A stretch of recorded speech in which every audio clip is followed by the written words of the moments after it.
তাওরাতের কিতাবের মধ্যে আমাদের নবীজির নাম আহিয়াদ। আহিয়াদ মানে হলো রক্ষাকারী।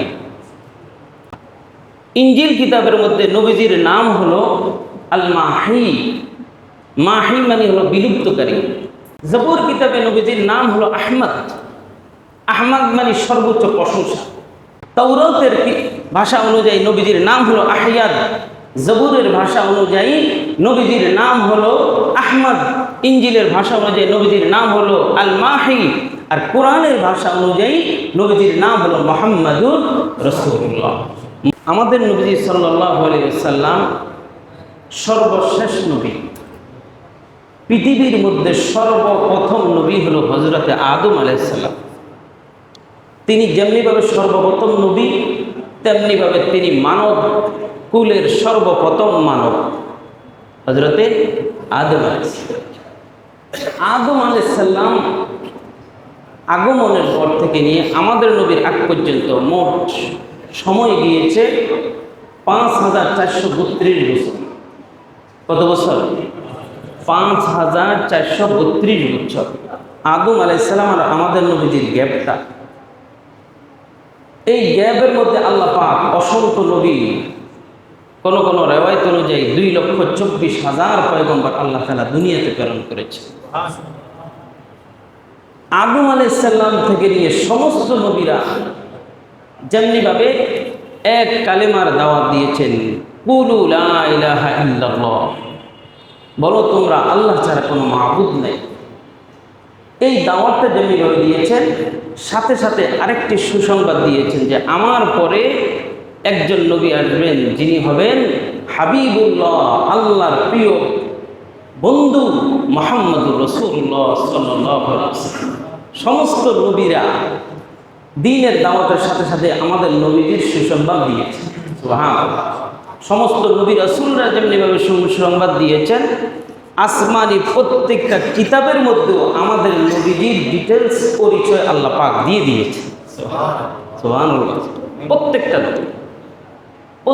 রাসূল, প্রত্যেকটা আসমানি কিতাবের মধ্যে আমাদের নবীজির আগমনের সুসংবাদ আল্লাহ পাক দিয়েছে। এজন্য নবীজি সাল্লাল্লাহু আলাইহি ওয়াসাল্লাম বলেন যে আল্লাহ পাক আমাকে পূর্বকার প্রত্যেকটা আসমানি কিতাবে আমার পরিচয়টা এমনভাবে দিয়েছেন যে প্রত্যেকটা বাবা তার সন্তানকে যেমনিভাবে পরিপূর্ণভাবে চিনে, প্রত্যেকটা আগেকার আম্বিয়ায়ে কেরাম আমি নবীজির পরিচয় এর চেয়ে বেশি করে জানে এবং চিনে। সুবহানাল্লাহ। বেশি করে এমনভাবে আমাদের নবীজির পরিচয় আল্লাহ পাক দিয়েছে। প্রত্যেকটা কিতাবের মধ্যে আছে। তাওরাতের কিতাবের মধ্যে আমাদের নবীজির নাম আহিয়াদ। তাওরাত কিতাবের মধ্যে আমাদের নবীজির নাম রাখা হয়েছে আহিয়াদ। আহিয়াদ মানে হলো রক্ষাকারী। আহিয়াদ অর্থ কি? রক্ষাকারী। নবী বলেন আমি হাসরের মাঠে আমার উম্মতকে জাহান্নামের আগুন থেকে রক্ষা করব। সুবহানাল্লাহ। রক্ষাকারী আল্লাহ। কোন উম্মতকে রক্ষা করবে? উম্মতে ইজাবত। নবীজি সাল্লাল্লাহু আলাইহি ওয়াসাল্লামের নবুয়ত প্রাপ্ত হওয়ার থেকে নিয়ে কিয়ামত পর্যন্ত দুনিয়াতে যত মানুষ আসবে, সমস্ত মানুষগুলোই কিন্তু নবীর উম্মত। সমস্ত মানুষ কি?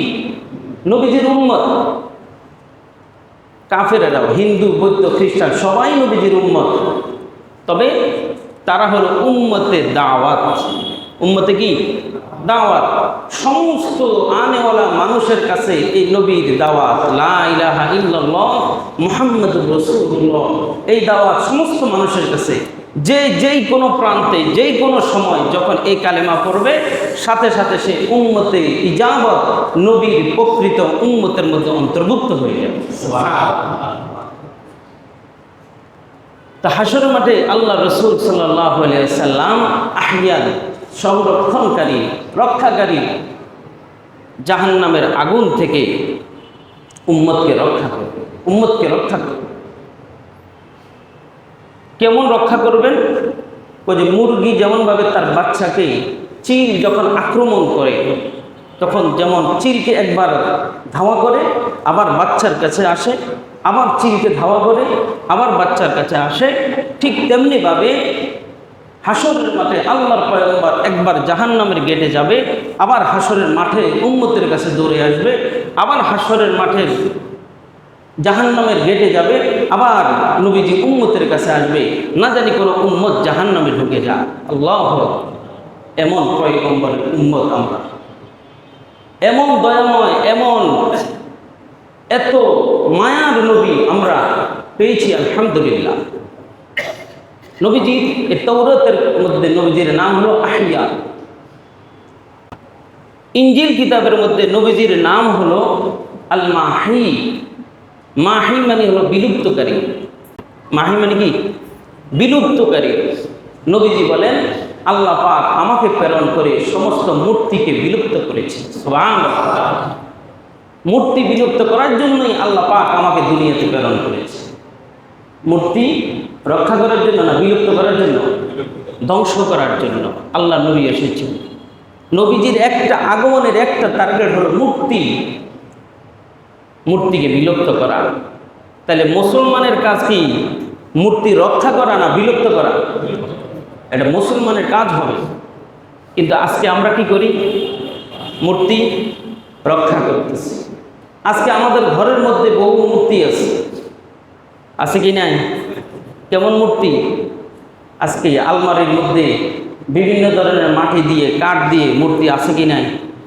বড় বড় কুকুরের, বিড়ালের বিভিন্ন মূর্তি বানায় বাচ্চাদেরকে খেলতে দিই আমরা। অথচ এগুলো সবগুলোই মূর্তি। মূর্তি কাকে বলে? যেই কোনো প্রাণীর প্রতিচ্ছবিকেই বলা হয় মূর্তি। যেই কোনো প্রাণীর প্রতিচ্ছবিকে কি বলে? মূর্তি বলে। যার ভিতরে কোনো রূহ নাই, মুর্দা দেখে মূর্তি। আপনি এটা যে কোনো জিনিস দিয়ে বানান না কেন, যে কোনো নাম দেন না কেন, এটা কিন্তু মূর্তি। আপনি এটাকে কাগজের মধ্যে ছবি উঠে রাখছেন, অঙ্কন করছেন, এটাও কিন্তু মূর্তি। এটাও কি মূর্তি? ঘরের মধ্যে ঝুলানো যাবে না। কাগজ যদি এমনি কাগজের ভিতরে, প্যাকেটের ভিতরে থাকে তাতে সমস্যা নাই, কিন্তু ঘরের মধ্যে অনেকেই এই ছবি ঝুলিয়ে রাখে। নবীজি সাল্লাল্লাহু আলাইহি সাল্লাম বলেন, লা তাদখুলুল মালাইকাতা বাইতুন ফিহি কালবুন আও তাসাবির। ওই ঘরে রহমতের ফেরেশতা প্রবেশ করে না যেই ঘরের মধ্যে কুকুর অথবা কোনো প্রাণীর ছবি থাকে। বলেন নাউজুবিল্লাহ। কুকুর অথবা প্রাণীর ছবি থাকলে রহমতের ফেরেশতা প্রবেশ করে না। তো রহমতের ফেরেশতা যদি ঘরে প্রবেশ না করে, তাহলে গজবের ফেরেশতা ঢুকবে অথবা শয়তান ঢুকবে। আর এমন সময় যদি আপনার সাকরাত শুরু হয়, মৃত্যুর সময় হয়, রহমতের ফেরেশতা কাছে না থাকে, তখন শয়তান ধোঁকা দিবে কি না? কালিমা নসিব হবে? কালিমা নসিব হবে। এই জন্য সাবধান, ঘরের মধ্যে কোনো ছবি ঝুলানো যাবে না। ছবি ঝুলাইলে আমার নির্ঘাত আমাকে এটা বুঝতে হবে যে মৃত্যুর সময় হয়তো কালিমা নসিব নাও হতে পারে। আল্লাহ পাক আমাদেরকে হেফাজত করে না। আমিন। মূর্তি এটা আপনি যদি মাটি দিয়ে বানান, মাটি দিয়ে বানালে সেটাও মূর্তি। অনেকে মেলার মধ্যে ঘোড়া, গরু, ছাগল, বেড়ার, অনেকগুলো সাপের অনেক ধরনের মূর্তি আনে ঘরের মধ্যে বাচ্চাদের জন্য। আলমারি একেবারে সাজায় রাখছে, আছে কি নেই? আলমারি সাজাই রাখছে, মূর্তি ভরা। একই অবস্থা, সেই ঘরের মধ্যে রহমতের ফেরেশতা ঢুকবে না। নবীজি বলেন, আমি মূর্তিকে বিলুপ্ত করার জন্য দুনিয়াতে আসছি, আর আপনি মূর্তি দ্বারাই আপনার আলমারি সাজাই রাখছেন। এটা মুসলমানের আদর্শ হতে পারে না। খুব সাবধান। মাটি দিয়ে বানালেন, আপনি বানাই রাখলেন, কাঠ দিয়ে বানাইলেন, কাঠ দিয়ে বানাইয়া ঘরের মধ্যে রাখছেন, নাম দিলেন কার্টুন। কাঠ দিয়ে বানাইয়া কার্টুন ছবি দেন, মাটি দিয়ে বানাইয়া, সিমেন্ট দিয়ে বানাইয়া সেটাকে ভাস্কর্য নাম রাখেন, কাপড় দিয়ে বানাইয়া পুতুল নাম রাখলেন। নাম যেটাই হোক সবই মূর্তি। সবই কি মূর্তি। মুসলমান মূর্তিকে কখনো রক্ষা করতে পারে না। মুসলমানের ঘরে কখনো মূর্তি থাকতে পারে না। নবীজি বলেন, আমি যেহেতু মূর্তি বিলুপ্ত করতে আসছি, তাহলে আমার উম্মত যদি মূর্তি ঘরে রাখে, মূর্তি দিয়ে ঘর সাজায়, সে আমি নবীর উম্মত হিসেবে দাবি করতে পারে না। এই জন্য সাবধান, ঘরের মধ্যে কোনো যেন মূর্তি যেন না থাকে, কোনো মূর্তি যেন না থাকে। আমার বাবার ছবি মূর্তি বানায় রাখছি না, বাবাকে আমি সম্মান করব, এটা অবশ্যই ইসলামে সম্মান করতে বলেছেন, কিন্তু মূর্তি বানাইয়ে নয়। আমার নেতাকে সম্মান করি, কিন্তু মূর্তির মাধ্যমে নয়, মূর্তির মাধ্যমে। আমরা অনেক সময় রাজনৈতিকভাবে অনেক নেতার ভাস্কর্য বানাই, রাস্তার বিভিন্ন স্পটে 0 পয়েন্টে ভাস্কর্য বানাই, বানাই কি বানায় না? এটা সম্মানের জন্য? এটা কি আসলেই সম্মান করা হয়? আপনি আপনার নেতার বড় একটা মূর্তি বানিয়ে রাখলেন, দেখা যায় ওই নেতার মাথার মধ্যে পাখি বসে বসে পায়খানা করতেছে, পরে কি করে না? নেতাকে সম্মান করা হলো? সম্মান করা হয়। আবার দেখা যায় আপনার ক্ষমতা চলে গেলে নেতাকে ভেঙ্গে দড়ি দিয়ে ফাঁসি দিয়ে টেনে ভাঙ্গা হয়, এমনকি মাথার মধ্যে বসে পেশাবও করা হয়। আসলে কি সম্মান করা হলো? না। ওলামায়ে কেরাম অনেক রাজনৈতিকভাবে অনেকে এরকম মূর্তি নিজের নেতার মূর্তি বানাইতে চাইছিল, ওলামায়ে কেরাম নিষেধ করেছেন, শুনে নাই। ফলে কি হলো? ক্ষমতার পালা বদলের সাথে সাথে ওই মূর্তিগুলাকে এত অপদস্থ করা হলো, এত অপদস্থ করা হলো যে এদের মাথায় বসে বাচ্চারা পেশাব। সম্মান করা হয়েছে না। যা হোক, নবীজি সাল্লাল্লাহু আলাইহি সাল্লামের একটি নাম ইনজিল কিতাবের মধ্যে আল মাহি, মাহি মানে হলো বিলুপ্তকারী। নবীজি বলেন, আমি দুনিয়াতে এসেছি মূর্তিকে বিলুপ্ত করার জন্য। জবুর কিতাবে নবীজির নাম হলো আহমদ। আহমদ মানে সর্বোচ্চ প্রশংসা, সর্বোচ্চ প্রশংসা। আল্লাহ তাআলার পরে আল্লাহর পয়গম্বর থেকে বেশি প্রশংসার যোগ্য আর কেউ নেই। সুবহানাল্লাহ। বাদায়ে খুদা কিসসায়ে মুখতাসার, আল্লাহর পরে সৃষ্টির সর্বশ্রেষ্ঠ হলো মহামানব হলো মুহাম্মাদুর রাসূলুল্লাহ সাল্লাল্লাহু আলাইহি ওয়াসাল্লাম। তো আদম আলাইহিস সালাম থেকে নিয়ে আমাদের নবীর আগ পর্যন্ত সমস্ত আম্বিয়া কেরাম একজন নবীর সুসংবাদ দিয়েছেন, তিনি কে? মুহাম্মাদুর রাসূলুল্লাহ সাল্লাল্লাহু আলাইহি ওয়াসাল্লাম। আদম আলাইহিস সালাম, নূহ আলাইহিস সালাম, শীশ আলাইহিস সালাম, ইব্রাহিম আলাইহিস সালাম, মুসা আলাইহিস সালাম, সুলাইমান আলাইহিস সালাম, দাউদ আলাইহিস সালাম, ঈসা আলাইহিস সালাম, প্রত্যেক নবী দ্বীনের দাওয়াত দেওয়ার সাথে সাথে একজন নবী সুসংবাদ দিলেন, তিনি হলেন মুহাম্মাদুর রাসূলুল্লাহ। وَإِذْ قَالَ عِيسَى ابْنُ مَرْيَمَ يَا بَنِي إِسْرَائِيلَ وَإِذْ قَالَ عِيسَى ابْنُ مَرْيَمَ يَا بَنِي إِسْرَائِيلَ إِنِّي رَسُولُ اللَّهِ إِلَيْكُمْ فَلَمَّا إِنِّي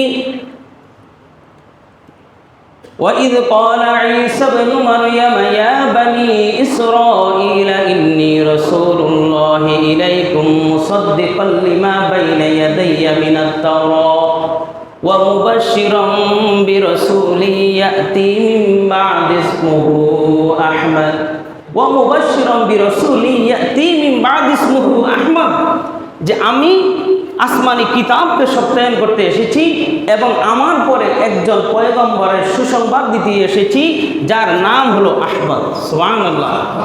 আমাদের নবীজির এক নাম হলো কি? আহমদ। আহমদ সর্বোচ্চ প্রশংসার অধিকারী মুহাম্মদুর রাসূলুল্লাহ সাল্লাল্লাহু আলাইহি ওয়াসাল্লাম। তাহলে তাওরাতের ভাষা অনুযায়ী নবীজির নাম হলো আহয়াদ, জবুরের ভাষা অনুযায়ী নবীজির নাম হলো আহমদ, ইনজিলের ভাষা অনুযায়ী নবীজির নাম হলো আল মাহি, আর কোরআনের ভাষা অনুযায়ী নবীজির নাম হলো মুহাম্মাদুর রাসূলুল্লাহ।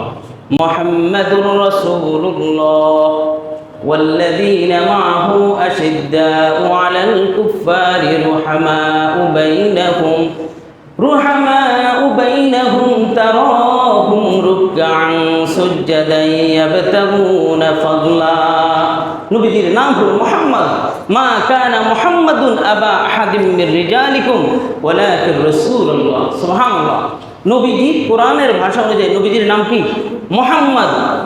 মক্কায় আল্লাহর পয়গম্বরের পূর্বে মুহাম্মদ নাম কারো ছিল না। হযরত নবীজির দাদা আব্দুল মুত্তালিবকে আল্লাহ তাআলা স্বপ্নের মাধ্যমে নবীজির নাম জানাই দিয়েছে। সুবহানাল্লাহ। তো নবীজির নাম কি? মুহাম্মদ। এই মুহাম্মদ সাল্লাল্লাহু আলাইহি সাল্লামের উম্মত আমরা। নবীজি সাল্লাল্লাহু আলাইহি সাল্লামের এত বরকতময় যে তিনি আগমনের পূর্বেই নবীজির অনেকগুলা বরকত জমিনের মধ্যে প্রকাশ পেয়েছে। সুবহানাল্লাহ। যেমন মক্কা শরীফকে ধ্বংস করার জন্য যখন আব্রাহার বাদশাহ তার বিশাল বাহিনী নিয়ে মক্কা আক্রমণ করার জন্য আগমন করলেন 571 খ্রিস্টাব্দে। ঠিক নবীজি যে বছর আগমন করবে ওই বছরে আল্লাহ তাআলা নবীজির বরকতে পুরা আব্রাহার বাদশার বাহিনীকে ধ্বংস করে দিয়েছেন। সুবহানাল্লাহ। মুহাদ্দিসিনে কেরাম মুফাসসিরিনে কেরাম বলেন যে আব্রাহার বাদশাকে আল্লাহ তাআলা যে পাথরের নিক্ষেপের মাধ্যমে ধ্বংস করে দিলেন, ওই ধ্বংস আর মক্কার কুরাইশদের বিজয় এটা ছিল সম্পূর্ণ নবীজির বরকত। সুবহানাল্লাহ। আমাদের নবীজির বরকত দুনিয়াতে আসার আগেই নবীজির বরকত শুরু হয়েছে। এমন নবীর উম্মত আমরা হতে পেরেছি, আলহামদুলিল্লাহ। শুধু তাই নয়, নবীজি সাল্লাল্লাহু আলাইহি সাল্লাম যেই বছর আগমন করেছেন এর আগের বছর মক্কার মধ্যে যে জমজম কূপ আছে, এই জমজম কূপটা নূহ আলাইহিস সালামের মহাপ্লাবনের সময় মাটির নিচে চাপা পড়ে গিয়েছে। অতঃপর আল্লাহ তাআলা আব্দুল মুত্তালিবকে, তখন মক্কার গভর্নর ছিলেন আব্দুল মুত্তালিবকে স্বপ্ন দেখালেন যে এই জায়গার মধ্যে আপনি মাটি সরান, আল্লাহ পাক পুরা দুনিয়ার মানুষের জন্য সবচেয়ে বিশুদ্ধ এক পানির ঝর্ণা এখানেই আল্লাহ তাআলা রেখে দিয়েছে। সুবহানাল্লাহ। এবং মুহাদ্দিসিনে কেরাম বলেন এই জমজম কূপের নতুন সন্ধানটা হয়েছে নবীজি মুহাম্মদ রাসূলুল্লাহ সাল্লাল্লাহু আলাইহি সাল্লামের বরকত। সুবহানাল্লাহ। তাহলে আমাদের নবীজির আগমনের আগে থেকেই বরকত জমিনে শুরু হলো। এরপরে নবীজির আগমন এত শান্তিময় ছিল, তিনি জন্মর একেবারে মাতৃগর্ভ থাকতেই কাউকে কষ্ট দেন না। আম্মা জান আমিনা তিনি বলেন আমার পেটে যখন আমার শিশু মোহাম্মদ আসে, অন্য মহিলারা সন্তান গর্ভে আসলেই ক্লান্ত হয়ে যায়, কষ্ট করে, ঠিক মতো খাইতে পারে না, ঘুমাতে পারে না, চলতে পারে না। কিন্তু আমার মোহাম্মদ আমার পেটে আসার পর আমার কাছে এমন শান্তি অনুভব হয়েছে যে ইতিপূর্বে আমি এত শান্তি পাই। সুবহানাল্লাহ। এবং মুহাম্মদ সাল্লাল্লাহু আলাইহি সাল্লাম আমার পেটে আসার পর আমি রাত্রিবেলায় এমনভাবে শান্তিতে ঘুমাতাম যে ইতিপূর্বে এত শান্তিতে আমি কখনো ঘুমাই নাই। সুবহানাল্লাহ। ওমা আরসালনাকা ইল্লা রাহমাতাল লিল আলামিন, তিনি জগতের মানুষের জন্য এক রহমত, এক দয়া নিয়ে এসেছেন। আমিনা বলেন আমি যখন আমার সন্তান মোহাম্মদ পেটে থাকা অবস্থায় কোনো শক্ত ভূমি দিয়ে যেতাম, কোনো পাথরের ভূমি দিয়ে যেতাম, তো আমার কাছে মনে হতো যেন পাথরগুলো তুলার মতো নরম হয়ে গেছে। সুবহানাল্লাহ। সুবহানাল্লাহ। এমন পয়গম্বরের উম্মত আমরা, যিনি মাতৃগর্ভে থাকতেই মাকে কষ্ট দেন নাই। আল্লাহ পাক এমন দয়ার নবী দুনিয়াতে প্রেরণ করছে। আম্মা জান আমিনা বলেন যে যখন আমি প্রচণ্ড রোদের মধ্যে বের হতাম, আমার শিশু মোহাম্মদ আমার পেটে থাকাকালীন তো 1 খণ্ড বৃষ্টি এসে আমার উপরে ছায়া করত। সুবহানাল্লাহ। ছায়া করত। আমার কাছে কখনো রোদ অনুভব হয় নাই, এয়ার কন্ডিশন মনে হয়েছে। আল্লাহু আকবার। এত বরকতের নবী, এত মায়ার নবী আমাদের নবীজি শুনেছেন। এরপরে 12ই রবিউল আউয়াল অথবা 9ই রবিউল আউয়াল, এক কথা রবিউল আউয়াল মাসের সোমবারে আমাদের নবীজি সাল্লাল্লাহু আলাইহি সাল্লাম সুবহে সাদেকের সময় জমিনের মধ্যে আল্লাহ পাক মা আমিনার পেট থেকে জমিনের মধ্যে প্রেরণ করেছেন। বলেন আলহামদুলিল্লাহ। ইতিহাস সিরাত ইবনে হিশামের মধ্যে লেখে নবীজি সাল্লাল্লাহু আলাইহি সাল্লামের আগমন জন্মের সাথে সাথেই সারা পৃথিবীতে অনেকগুলা ঘটনা ঘটেছে। একটা ঘটনা সুদূর ফারস্যের মধ্যে, ইরানের মধ্যে 1000 বছর পর্যন্ত মজুসিরা, অগ্নি পূজকেরা, তারা অগ্নিশিখা জ্বালিয়েছেন, আগুন পূজা করত। 1000 বছরের ভিতরে কখনো 1 মিনিটের জন্য সেই কূপের আগুন কখনো নিভে নাই। কিন্তু আমাদের নবীজি জন্মের সাথে সাথে 1000 বছরের অগ্নিকুণ্ড সাথে সাথে নির্বাপিত হয়ে গেছে। সুবহানাল্লাহ। চিরদিনের জন্য নিভে গেছে। ওই এলাকার মানুষ আশ্চর্য হয়ে গেছে যে এত 1000 বছরের এই অগ্নিকুণ্ড, এই আগুন আমরা পূজা করে আসছি, কখনো তো নিবে নাই, আজকে নিবার কারণ কি? তখন তৎকালীন পণ্ডিতরা বলছে পৃথিবীতে নিশ্চয় কোনো একটা আল্লাহর বিশেষ এক ঘটনা ঘটেছে। সুবহানাল্লাহ। আর সেই ঘটনাই হলো মুহাম্মদুর রাসূলুল্লাহ সাল্লাল্লাহু আলাইহি সাল্লামের আগমন। আল্লাহু আকবার। এরপরে তুরস্কের রাজপ্রাসাদের নবীজির আগমন জন্মের সাথে সাথে তুরস্কের রাজপ্রাসাদের উপর থেকে 14টা পাথর খসে পড়ে গিয়েছে। কোনো দিকে কোনো ভূমিকম্প নাই, পাথরগুলো পড়লো কি করে? এত মজবুত করে রাজপ্রাসাদ নির্মাণ করা হলো, পাথরগুলো পড়লো কি করে? দেখলো কোনো ধরনের আলামত পাওয়া যাচ্ছে না। তখন তৎকালীন রাহেবরা বলেছিলেন যে নিশ্চয় পৃথিবীতে কোনো একটা ঘটনা ঘটেছেন, আর ওই ঘটনাই ছিল মুহাম্মদ রাসূলুল্লাহ সাল্লাল্লাহু আলাইহি ওয়াসাল্লামের জন্ম। সুবহানাল্লাহ। আর এই 14টা পাথর নিক্ষেপ হওয়ার পরে খসে পড়ে যাওয়ার ভবিষ্যৎবাণী হলো যে তুরস্কের মধ্যে, ইউরোপের মধ্যে আল্লাহ পাক ওই তৎকালীন যে বাদশাহ ছিল, বাদশার 14 জন পুরুষ পরেই আল্লাহ তাআলা তুরস্কের মধ্যে ইসলামের বিজয় করে দিয়েছে। সুবহানাল্লাহ। কতজন পুরুষ? 14 জন। 14টা পাথর পড়েছে মানে 14 জন পুরুষের পরেই আল্লাহ পাক ইসলামের বিজয় করে দিয়েছেন সে তুরস্কের মধ্যে। এটা নবী সাল্লাল্লাহু আলাইহি ওয়াসাল্লাম আগমনের একটা বরকত। এভাবে আরো অনেক ঘটনা ঘটেছেন। শ্বেত সাগর, যেই শ্বেত সাগরের ব্যাপারে ইউরোপ আমেরিকা সবসময় গর্ব করত যে এই সাগর কখনো শুকাবে না, আমাদের নবীর আগমনের সাথে সাথে সেই সাগর শুকিয়ে গিয়েছে। সুবহানাল্লাহ, সুবহানাল্লাহ। এইভাবে আরো অনেক ঘটনা ঘটেছে। আরেকটি আশ্চর্য ঘটনা হলো, আমাদের নবীজির আগমনের আগে শয়তান এবং জিন্নাতরা প্রথম আকাশে গিয়ে কান পেতে শুনতো ফেরেশতারা কি পরামর্শ করতেছে। কথা বুঝাচ্ছি? শয়তান আকাশে গিয়ে কান পেতে শুনতো যে ফেরেশতারা কি পরামর্শ করতেছে, যে আগামীকালকে বৃষ্টি হবে কি না রোদ হবে, অমুকের কি হবে, তমুকের কি হবে। বিভিন্ন আকাশ জমিনের বিভিন্ন কার্যক্রমগুলা ফেরেশতারা যে পরামর্শ করতেন, এগুলো 2-4টা কথা শয়তানে শুনতেন। আর শয়তান জিন্নাতরা এই কথাগুলা জমিনের বিভিন্ন ধরনের যে রাহেব আছে, যে গণক আছে, গণকদেরকে বলতেন। আর গণকরা ওই একটা কথার সাথে আরো 100 কথা মিলিয়ে মানুষকে বলে বেড়াইতেন আর কোটি কোটি টাকা বসে বসে খাইতেন। কথা বুঝেছে?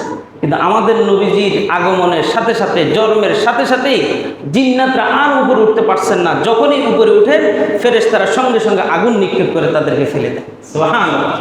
তারা আশ্চর্য হয়ে গেছে কেন এই ঘটনা ঘটছে। যে এই ঘটনাটাই তারা প্রকাশ পেয়েছেন নবীজির নবুয়তের পর। যখন তায়েফ থেকে নবীজি আসছিলেন, তখন তায়েফ থেকে আসার পরে এক রাস্তায় নবীজি তাঁবু ফেললেন। তাঁবু ফেলে সেখানে রাত্রি যাপন করলেন। ফজরের সময়, ফজরের নামাজে যখন নবীজি কোরআন তেলাওয়াত করতেছে আর একদল জিন্নাত উপর দিয়ে যাচ্ছেন, তাদের কানে কোরআনের আওয়াজ শোনার সাথে সাথে তারা থেমে গেল যে এত সুন্দর তেলাওয়াত কি। তারা সবাইকে চুপ করালেন আর এসে নবীজির সেই তেলাওয়াত শুনলেন। নবীজির নামাজ শেষে বললেন, এত সুন্দর তেলাওয়াত আমাদের জিন্দেগিতে আমরা শুনি নাই। আপনার বরকতেই এখন থেকে আমরা শয়তানি করার জন্য আর আকাশে যেতে পারি না। আপনি আমাদেরকে মুসলমান বানাই দেন। সুবহানাল্লাহ। ওই ঘটনার পরিপ্রেক্ষিতে কোরআনুল কারীমে সূরাতুল জিন নাযিল হয়। এভাবে আমাদের নবীজি সাল্লাল্লাহু আলাইহি সাল্লামের আগমনের পর অনেকগুলা বরকত, অনেকগুলা ঘটনা ঘটেছে, অনেকগুলো বরকত প্রকাশ হয়েছে। আম্মা জান আমিনা বলেন, মুহাম্মদ রাসূলুল্লাহ সাল্লাল্লাহু আলাইহি ওয়াসাল্লাম জন্মের সাথে সাথে আমার পেট থেকে একটা নূর বের হয়েছে, যেই নূরের মাধ্যমে আমি মাশরিক মাগরিবকে দেখতে পেয়েছি। সুবহানাল্লাহ। তার মানে আমার শিশু মুহাম্মদের মাধ্যমে আল্লাহ পাক পূর্ব থেকে পশ্চিম, উত্তর থেকে দক্ষিণ পুরা জগৎটাকে হেদায়েত দ্বারা আলোকিত করে দিবেন। সুবহানাল্লাহ।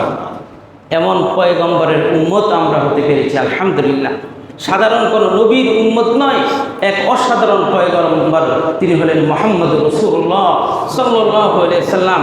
ওই নবীকে যতক্ষণ পর্যন্ত আল্লাহর পয়গম্বরের উম্মতেরা নিজের জান থেকে, নিজের মা বাবা থেকে, সন্তান থেকে, তাম দুনিয়া থেকে বেশি ভালো না বাসবে, ততক্ষণ সে মুমিন হতে পারে না। নবীজি বলেন, লা ইউমিনু আহাদুকুম হাত্তা আকুনা আহাব্বা ইলাইহি মিন ওয়ালিদিহি ওয়া ওয়ালাদিহি ওয়ান নাসি আজমাইন।